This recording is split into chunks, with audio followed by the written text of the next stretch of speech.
right, welcome back into another episode of Indie B&B. Today we are joined by Carrie from the Bad Hats. Carrie, how are things up in Minneapolis right now? They're pretty good. Thank you for asking. It snowed a lot last week. Somewhat unexpectedly, but never really unexpectedly because we always sort of get a final winter punch before spring. But now it's melted. So I do think spring is upon us. All right, spring is upon us. Let's go. Getting out of the dark in the dark gray of wintertime up That's there. Well, right.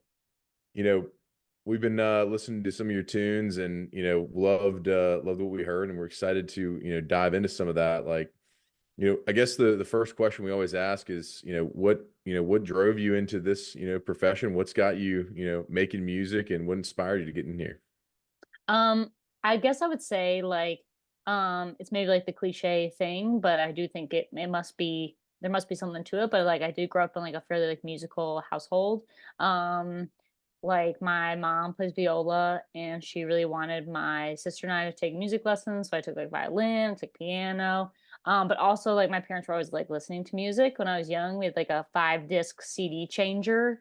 Yeah. So we're always cycling through the hits like on the weekends. Um, so I was like really loved music, listening to it.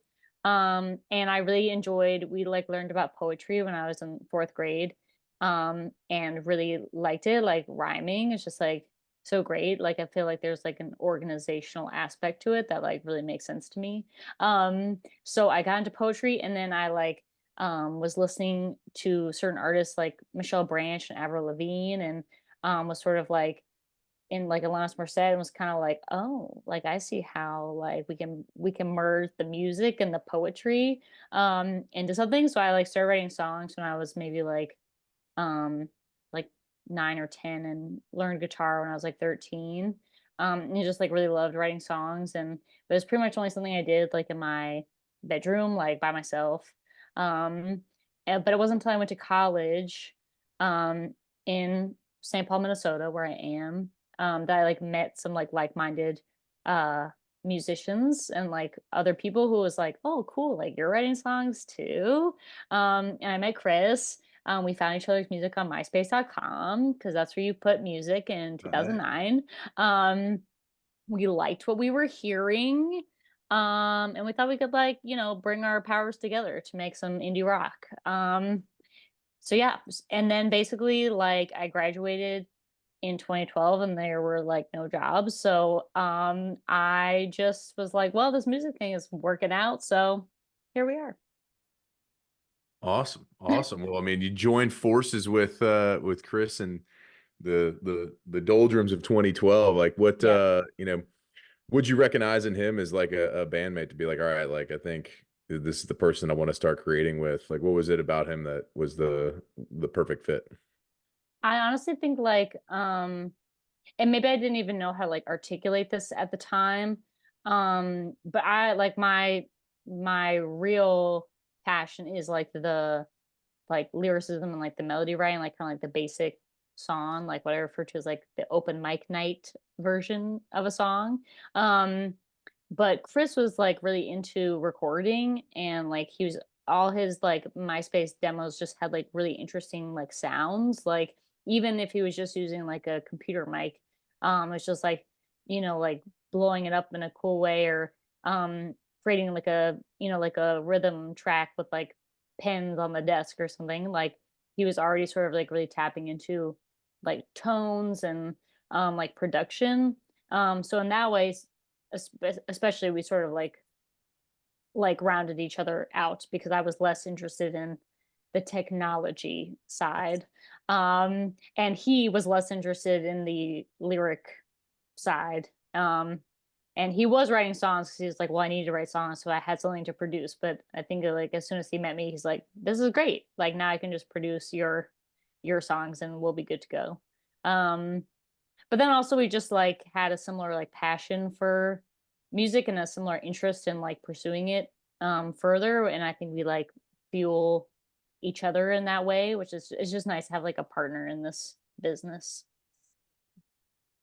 Certainly, certainly. I Yeah. mean, having somebody to roll with you and ride with you, I Yep. think is definitely always important, especially when you can bounce ideas. And if you have somebody who's that kind of mindset of like, oh, I'm gonna be able, they're gonna give me a different perspective on what I'm Yep. thinking. Totally. Um, so for you, I mean, like, I guess, you guys form this, would you call it a, project group? Like, are y'all, is he play live with you guys as well? Like, we've never had the pleasure. So what is, Yeah. Yeah, when we first started, it was just the two of us. It's like always been the two of us. We're like have always been the like the band. Um and we just started recording a few songs um and I think that's like where my mind was because I had played like some open mic nights and done that and like recorded some songs like put on the internet, but I don't think I had like fully thought about like what it meant to be in a band. I was never in a band in high school or anything. Um, but I think Chris like had, like he watched this like Death Cab for Cutie documentary about like their touring that he was like obsessed with. And so I think he was really like, my dream is like to be a touring musician, where I was like, my dream is to be a songwriter. So I like don't even know that I really realized like what I was getting into. But we knew we wanted to play some shows because I think we just like knew like that's the way to spread the music. And then our friend Noah just one day on a whim just like bought a bass guitar from like the local guitar shop. Um and Chris and I were basically like, like how can we get this guy to play bass in our band? But he was very easily convinced, and so the three of us became the band. It's we're the original members for the first six years or so of the band. Um and I've always liked thinking of it as a band. We've had some members like come and go for various like personal reasons. Um, but it does. I do still continue to, even though it is Chris and I. Um, I love playing with other people and bringing different musicians in and working with a producer and so I really like that collaboration. So I've always thought of it as a band, even though it is just the two of us now. gotcha. Um, so this is sort of a two-parter here. So Okay. one, 2015, y'all released y'all's first album. Yep. Um, so ironically, that was same year I graduated college, Oh and yeah. I was also the first year I had Spotify. And Okay. Yeah. y'all, if you weren't the first, y'all were like one of the first bands that like ever popped up on like a like Discover Oh, crazy. playlist, and I heard Midway and Yeah.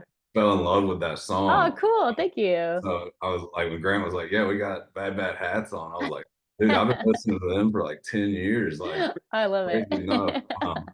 But what kind of, what led to, obviously y'all been a band for 3 or 4 years at that point. What led Yeah. to pushing into it? All right, let's do a full length album. Yeah. I think I like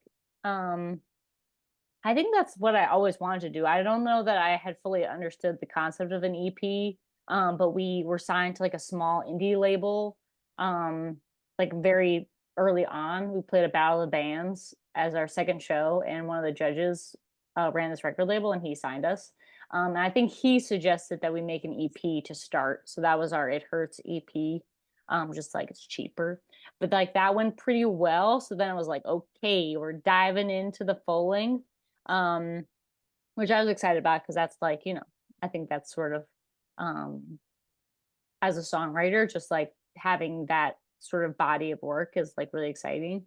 Um, but we kind of struggled with it because we had made the It Hurts EP just like in our apartment um, and that went well. But we were interested, so we wanted to do that again. But I think our ambitions had grown since then, and like what the sounds we wanted to produce and like the arrangements we wanted to make were sort of beyond our capacity to actually like do them in our tiny apartment.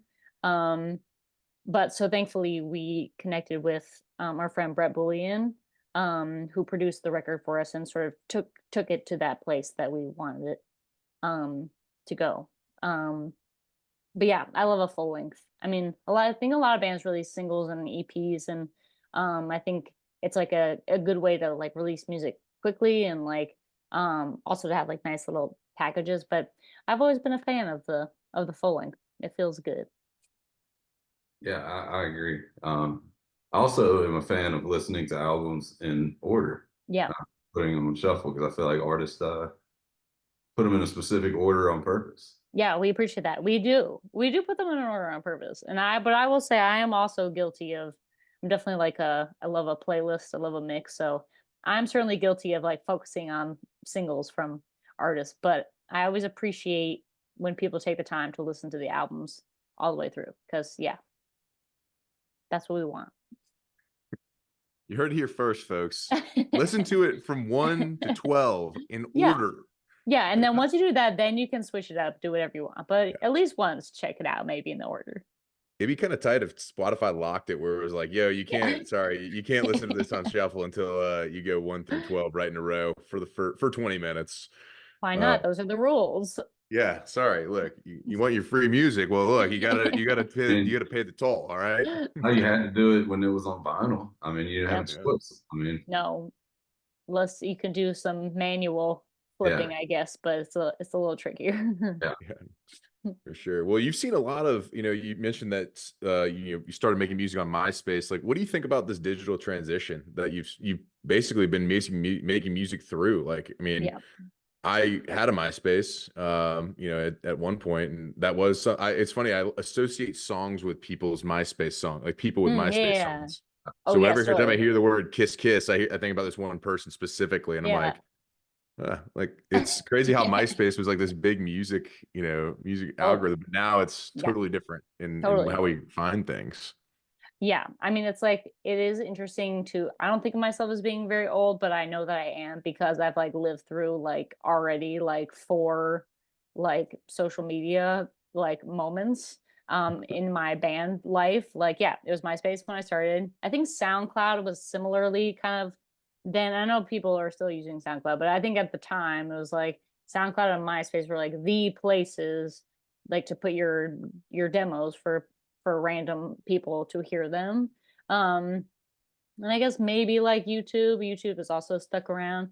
Um, but yeah, but then when the band first started, like Facebook was the place, and it was like everyone was very concerned with like making their Facebook events like catchy and like cool, which is now like wild to like think about that we were spending that much time making Facebook events and getting like as many like likes as you could on the Facebook event. Um yeah, and then it was like then we're on all on Instagram and like doing the thing where everyone like they like wipe their feed or like get all the pictures to like match or whatever, like the big album art and like things like that. And then obviously like TikTok, like that's where we are. Um so yeah, I don't know. I think as they've come and gone, like I just think I do find it somewhat overwhelming when they all overlap.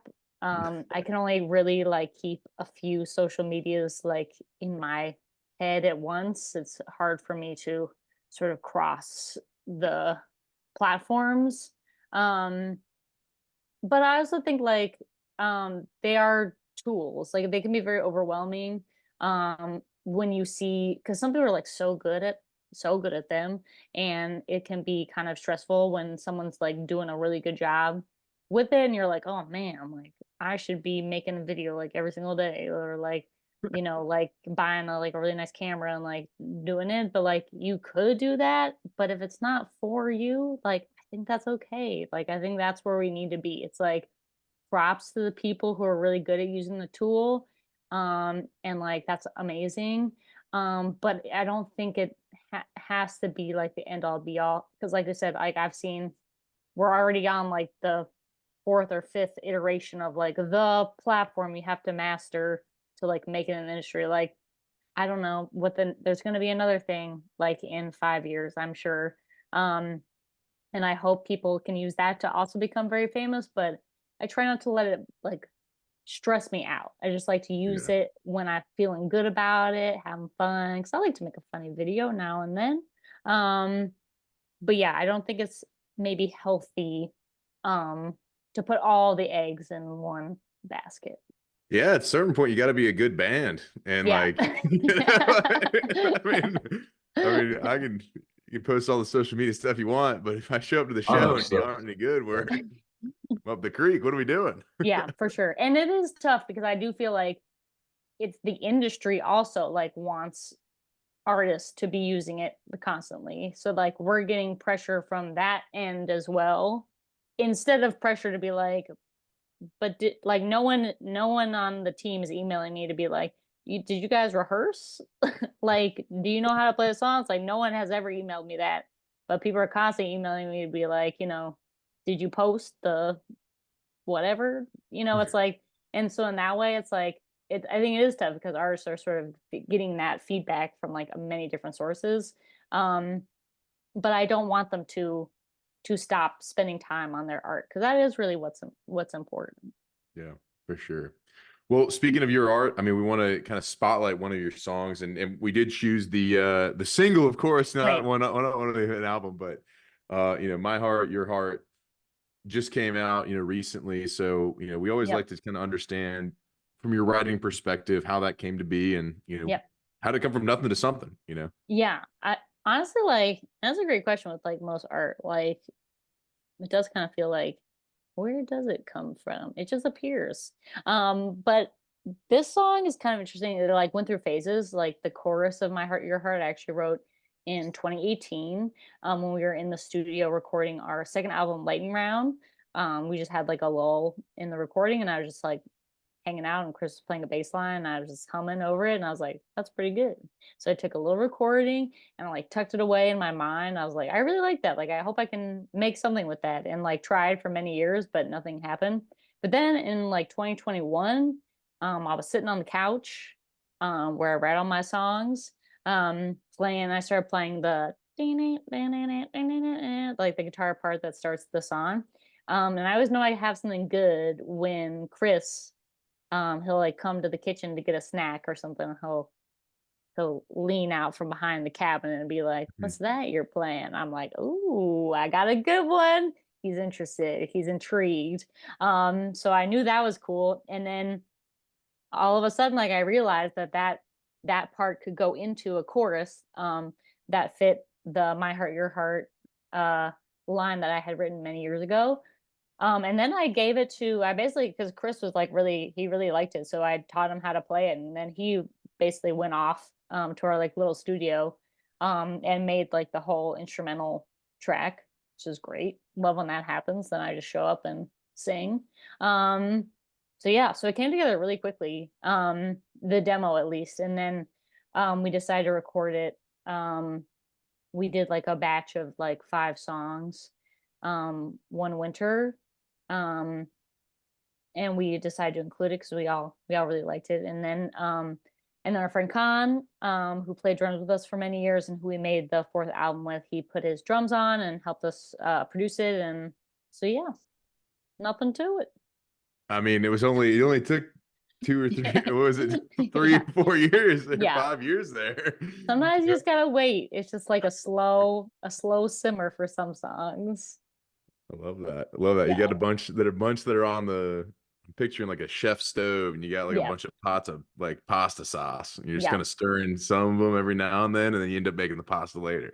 Exactly. Because like literally, like I really do believe it's very frustrating when things aren't coming together and like and you can't like figure out like the verse or the chorus or something. But sometimes I really do just think like you have to like live more life and like hear more songs and like go to more shows to like hear the thing that's gonna inspire you to like finish a song. Um and it's annoying, but sometimes that's true. Yeah. Well, speaking of shows, I mean, before you hopped on here, you mentioned that you were cataloging all of your Yeah. shows that you guys have ever played. Yes. So I guess I want to know what your takeaway was from that exercise, from all the data you've collected, Yeah. and what are some of your top two, things you noticed from that information. Yes, I love a spreadsheet. I also love, as you said, cataloging. There's a map behind me with pins in every city we've ever played. If we've played a city 10 times, it gets the golden pin. But there's a band called Screaming Females who you may be familiar with, and they do this. They have like a thing on their website where you can look up any show that they've ever played. And I would love to do that eventually. I'm not there yet. I had to start with a spreadsheet. But I think first of all, I was kind of surprised by like the total number of shows we've played because we've been a band since 2012. I guess we didn't really start touring in earnest until 2015 when our first album came out. But we've been a touring band for almost 10 years at this point, minus some COVID-y years. And like when you're touring all the time like that, like I would have guessed that we'd played like thousands of shows. I was like, I mean, like we've played everywhere, you know, like play like 100 shows, 100 days out of the year, like we're on the road. Like I was like, for sure it's gonna be like 3,000, which maybe if I had done like any sort of like rough math, I would have known that that would be wrong. So that was surprising. We will hit on our next tour 700. It's coming. So that will be exciting. Let's go. But that's where we're at. We're like 690 something is where we're at total. So that's kind of cool. And then I was somewhat I think, well, I guess I don't know if I was too surprised, but it confirmed the dominance of the Midwest in our touring history. We do love being from the Midwest. We love doing a Midwest weekend. We've played so many shows in Wisconsin. I think Wisconsin, that's something I learned. I think we played more shows in Wisconsin than almost any other state. I bet Minnesota still beats it out, but it's given it a run for its money for sure. All right. So we love some cheese curds and we Yeah. love some Golden Gophers hockey. Let's go. All right. Now, of course, like I mean, we have to ask, we're from Atlanta. Have you played here? Yes, we have. I do love What Atlanta. are your venues here? So where have we played? We played a few places in Atlanta. I mean, the Earl is a staple for us in our touring life. I think that was like one of the first venues we played where you couldn't smoke in the bar. So just the experience of like people smoking around you or you're eating like a really giant cheeseburger before playing a show, can't beat it. So we do love the Earl. I feel like the last few times we've been to Atlanta, we've played the Earl. But I think before that, is there a place called like Aisle Aisle 5? Yes, played there. That was I think the first place we played in Atlanta. And that was nice. Though it was kind of funny because it was like 18 plus, but like they put all the underage people like in a corral. They were like fenced off like in the middle of the venue, which is really funny because you're like looking out playing and you can just see them all like in their little fence. Oh, the playpen. Yeah, the playpen, exactly. Exactly. We played sort of a venue called like Vinyl. Yep, Vinyl. It's right above, or it's in like the same area as like the center stage loft. Okay. There's like 3 venues in one right there. So Gotcha. the Yeah, Vinyl is that place was nice. I remember we played there with a person named Casey Harper who I really enjoyed. I think maybe local to Atlanta. That was nice. So yeah, we had great times in Atlanta. I really love Atlanta because I grew up in Birmingham. And so like when I was growing up there, like Atlanta was like the big city. So we'd drive up to Atlanta like for like birthday parties and like to go to like the big mall and like it was always very exciting. So yeah. well, awesome. Well, glad we made the board up there. Yes, you're on there for sure. Huge. That's huge. So we have the gold there. Yeah. You need the gold. I think I'm trying. You must be close, but we need like, I bet we're at like 6 Atlanta shows, so we're getting there. All right, we got 4 more. Let's go. Come on. Well, what for y'all's upcoming tour and is there an album imminent with yes. you guys having a single out? So what's coming up, and then we'll pop into Pete Peterson after we get in there. We have one more single coming. So that'll be exciting. One more taste of the record, but then the record is coming I can't keep forgetting that's coming up soon. It'll be out April 12th. So it's like 2 weeks. Oh, yeah. Yeah, it's happening. And then we will be going on tour. We've announced like part one, we're saying, because it is our intention to basically play like the whole US, some Canada, going to Europe. But we have announced our like East Coast dates so far. So we'll be doing that starting in early May into June. But yes, definitely working to get our Southeast dates, our West Coast dates. So don't worry, we're coming. All right. Bad Hats coming to a city near you. That's right. Let's go. All right. Well, if you live in a city, then we will be there. All right. Hey, we love it. We love it. And if you're in Wisconsin and Minnesota, they'll probably be there twice. Twice. Yeah, that's true. That's a fact. Well, we'll transition in here to Pete Peterson's party pack of questions. Oh. Carrie, these will be this or that questions, mainly food based. Okay. And we'll look and see if you can conquer it here. So Okay. Pete Peterson's party pack of questions starts right now. Carrie from Bad Hats, cake or pie? Pie. She's pieing it. I like it. All right. Salad or soup? That's tough, but I guess soup. It's cold up there in Minnesota. We've got to have Minneapolis. We got to have some soup there. It's true. Sunrise or sunset? What do you have? What are you seeing more of these days? Sunset. Yeah. I wanna be a sunrise person, but I'm not. All right. Home run or a touchdown? What would you rather do? I think a home run sounds pretty amazing. Just like the slow run around, people going crazy, seeing that ball go over, throwing the bat, something about it. Go Twins. Yeah, go Twinkies. Pimp the bat. There we go. Love it. All right, night in or night out? What are you having more of? Night in. I get my nights out when I'm working. That's when I'm at the rock shows. So in my free time, I like to stay in. I like it. Well, when you do go out, when it's maybe not work and your jam comes on, are you more likely to hit the robot or the worm in the middle of the dance floor? I guess I would have to say the robot because I am physically incapable of doing the worm. Probably not. I'm not in shape. So there you go. Okay. All right. She's roboting it. I like it. Yeah. Guac or queso at your favorite Tex-Mex spot? It's gotta be guac. It's gotta be. She's guacking around. All right. Waffles or pancakes? Oh, I think waffles.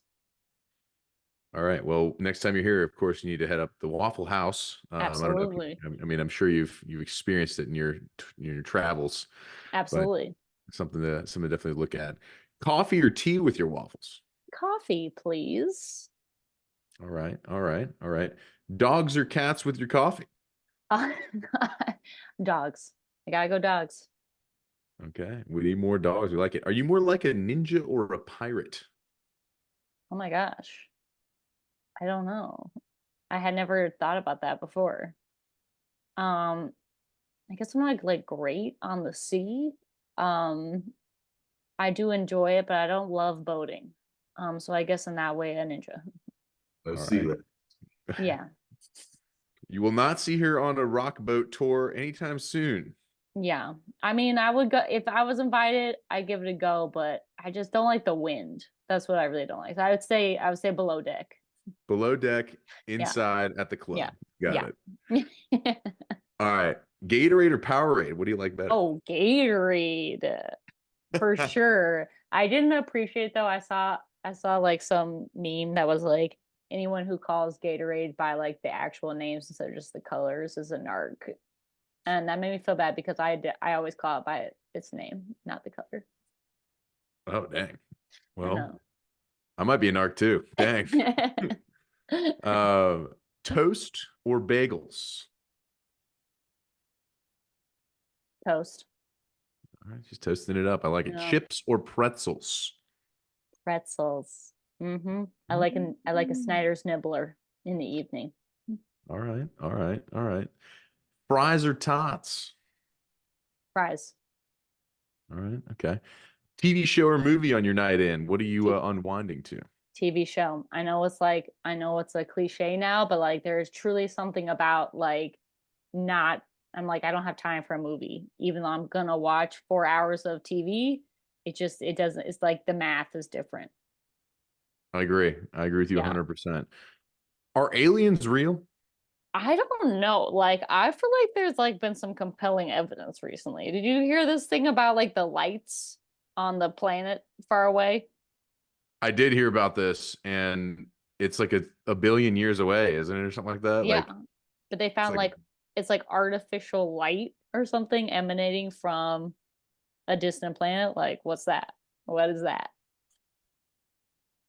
I don't know, but I hope they don't figure out how to get here because we're gonna Yeah, that'll be we're not real ready. juicy. We are not ready, but I'm intrigued. I'm I intrigued. like it. I like it. Bigfoot. Oh, Is he real? is it real? I don't know. That one I'm less convinced, but I could be convinced. Certainly, I'm open to it, but less convinced. She's open to Bigfoot. I like Yeah, it. I like it. What about love at first sight? Is that real? I think so. Yeah, I feel like I've heard many stories of that. I feel like Okay. yeah, for All sure. right. Love at first sight. Let's go. Maybe we love at first sight with Bigfoot. Who knows? Maybe, yeah. Um, all right. Who are two bands? The final question, Pete Peterson's Price Pack questions. Two bands that we ought to check out that we might not know. Maybe two local Mm, Minneapolis bands. Maybe some people who are going to be, helping you guys out on tour. absolutely. Who are some folks that Um, we need to check out? um, who do I think? There are just so many good ones. Um, like, um, an artist I really love, is my friend Rafaela. Um, she's so great. It's like great, pop music. Um, also, my friend Alana, um, performs under the name Party Nails. Also great pop music. Um, and one more for good measure is my friend Fiona Corman, who plays in DC. It's like wonderful, like sort of like I guess it leans folky, like acoustic. But yeah, she's a really amazing songwriter. Um, yeah, but that's like it's hard to only name three because there are so many great ones. Yeah. We Yeah, get that a lot. We're like, hey, you're yeah, gonna constrain me to two or yeah, three, Grant. What are you doing? yeah. So we have Rafaela, Hmm. Alana, Yeah, who is so party party nails. nails, yes, Party party nails. nails would be what to And then look up. Yes, yeah, and then Fiona Corman. yes, that's KOHRMAN. Yeah, Fiona, she's great. All right. I'm in. I'm Gotta check in. it out. We'll be checking them out. We Yeah, appreciate if it. you like Well, some pop music, if you like some folk music, some great songwriting, gotta check it out. all right. And everyone else needs to check out the Bad Hats Yeah, you do. tour coming imminent here. East Coast dates have been announced. Yep, But the album is also coming up. It is so April soon. 1 when we're recording this. April 12th will be the day. If this was released post April 12th, you need to go and It's check it out. out. If it's Check it released pre out. pre April 12th, get And up and look forward to it. the last question of Yeah. Indiebnb today, with a name like Bad Hats, I mean, where did that come from?